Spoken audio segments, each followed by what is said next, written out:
السلام علیکم دوستوں، میں ہوں حمزہ اور آپ دیکھ رہے ہیں ایم ٹی پی کے ٹی وی۔ میڈیا میں بہت زیادہ خبر آ رہی ہے کہ ملک ریاض ملک سے باہر بھاگ گئے۔ اس میں کتنا سچ ہے اور وہ کس طرح باہر گئے، اس پر مزید ڈسکس کرنے سے پہلے ہمارے یوٹیوب چینل کو سبسکرائب کریں۔ پہلے تو یہ سن لیں، ملک ریاض بھاگے نہیں ہیں جو کہ میڈیا پہ خبر آ رہی ہے، یہ اجازت لے کر گئے ہیں۔ ملک ریاض کا نام ECL پر تھا، وہ وزارت داخلہ سے اس کی اجازت لے کر باہر گئے ہیں اور وہ ان کو جانے دیا گیا ہے۔ چونکہ سب جانتے ہیں کہ سپریم کورٹ میں اس وقت بیٹری ٹون کا کیس چل رہا ہے، جس میں ملک ریاض نے 358 ارب روپے کی آفر کی تھی۔ ملک ریاض اس کیس میں اپنا بیٹری ٹون ہر حالت میں بچانا چاہتے ہیں۔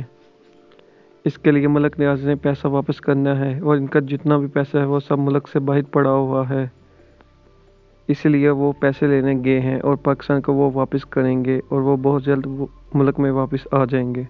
اگر آپ کو ویڈیو اچھی لگی ہے تو ویڈیو کو لائک کریں، شیئر کریں، چینل کو سبسکرائب کرنے کے ساتھ بیل آئیکن کو بھی پریس کریں۔